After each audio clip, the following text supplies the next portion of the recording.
The Whizzer C3 may look plain and boring, and the fact that it's stuck in the past with no battery indicator and micro USB in the case doesn't help. But when you do give it a chance, I think we have quite a hidden gem here, especially if you like a warm sound with punchy bass at something that doesn't destroy your wallet. This fits in that role nicely. So without further ado, let's get into all the details right now.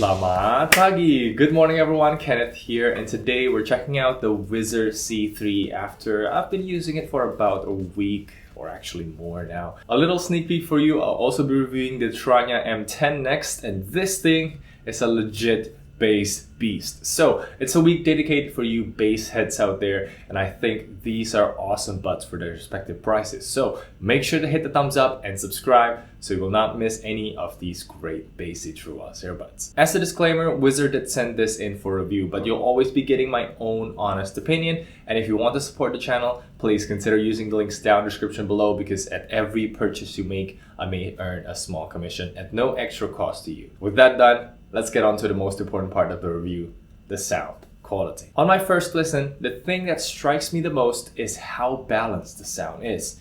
Yes, the vocals are a bit warm and laid back, but it's not what I expect from a cheapo bass-heavy earbuds where the bass just bleeds out and muddies the entire thing. The bass here does not make a normal music sound artificially bass-heavy, and that is a very good thing because it serves as a working proof that you don't have to compromise on sound quality if you want bass, even at 35 bucks. To give you an idea, let's talk about some of my review songs here. I've got it linked in the description, so check it out and listen for yourself. Starting with Enter Sandman by Metallica. The thing you'll notice right from the start is that the drum hits deep. Along with the guitars and the bass, they have that weight to them that really set the stage for the cymbals and the vocals, which comes in very nicely without loss of detail or focus. It's just very nice to listen to. Now what blows my mind is when I try to compare this to the U Green High Tune, an earbud that I thought sounded pretty good already for around 35 to 40 bucks. And well, it's just not a competition here. The soundstage is much wider on the Whizzer, it's louder, and that bass, man, I took it for granted, but this comparison made me appreciate it the way I should from the start. This is good bass. This, by the way, applies to other songs in my playlist as well, like Don't Stop Me Now by Queen or Don't Look Back in Anger by Oasis. They're all very nice to listen to, and especially the latter. I can't say that to most bass-heavy earbuds. I think the slightly bumped up treble on the Whizzer helps bring that vocal clarity back, but the point is the C3 sounds good, even in songs that don't usually favor bass-heavy earbuds. You just have to temper your expectations when it comes to treble details, as these sound a bit warm in the general sense of things, and the sweet spot is around 60% volume in my opinion.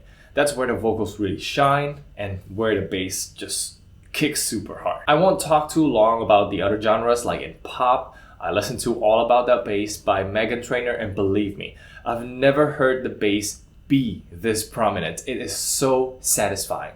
Also, let's take Running by Gaho, and once again, that bass kick, man, the warm male vocal, the soundstage, once again, I say, this is good bass. And I get goosebumps every time I listen to the song with the C3. Let me know if you're Team Do-san, Team Ji-pyong, or Team Chul-san like me.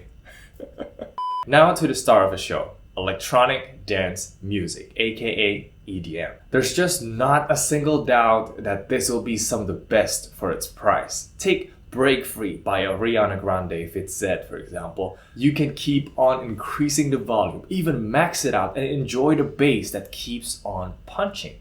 This is something that I can't say with other more balanced earbuds, even if they go loud, because most of the time the treble will get so piercing it may hurt to listen to. So yeah, have I said this before? This goes loud, and it is practically loud because you can usably use it, what's that word, until max volume. Anyway, let's just wrap the sound quality part with one more song from Marshmello and Bastille.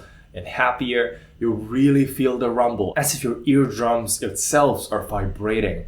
And at this point, I don't say this as a good sound quality anymore. This is great experience and I think you'll love it. Alright, onto the build quality and fit now. There's nothing really special here, as I've said. The case is basic. There's no wireless charging, no battery indicator even. Only two LEDs inside that lights red and white when it's charging and full. There's no resistance on the hinge, and without the earbuds, it's on the edge of tipping over. Though the worst part of it all is it still uses micro USB. But judging by the writings behind the lid here, I think it's because this was released back in 2019, so yeah. Nonetheless, this is quite a big boy. Mainly because it has 1000 mAh battery inside, so this could easily last up to a good 2 weeks depending on your use.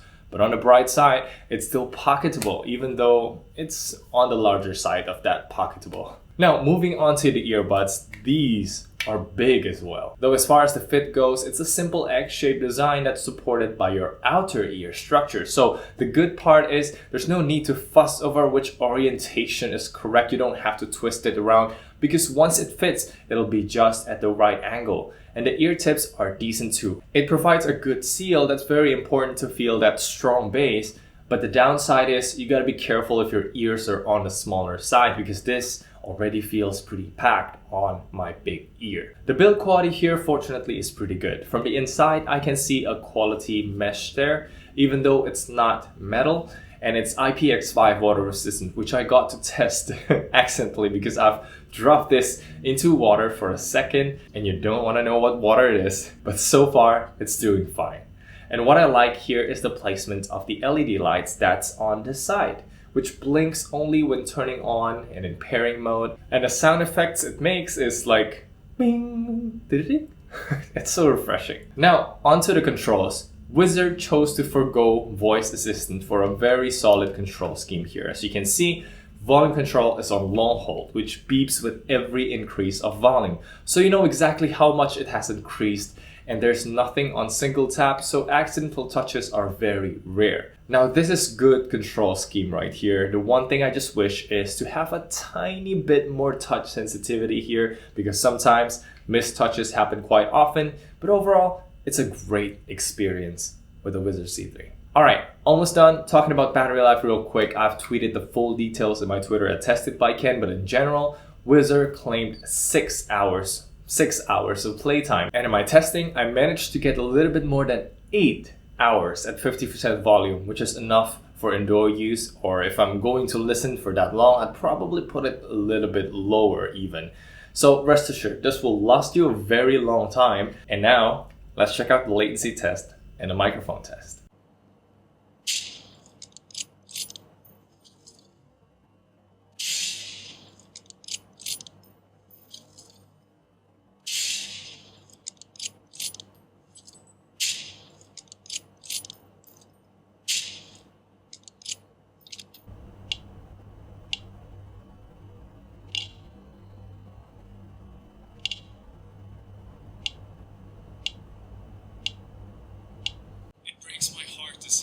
But you probably don't want to buy the KZ-SA08 because I appreciate your time. I'm gonna tell you the reasons right now.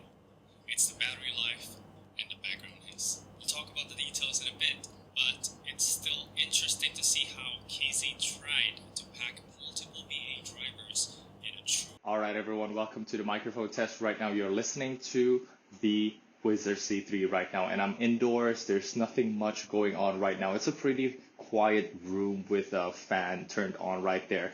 So it's like not the best case, like ultimate, very absolute quiet scenario, but it's like a realistic view of the indoor because usually you have AC on, right? So right now I'm gonna turn on this simulated crowd noise and we'll see how good the noise cancellation is. Alright, so now the simulated crowd noise is turned on.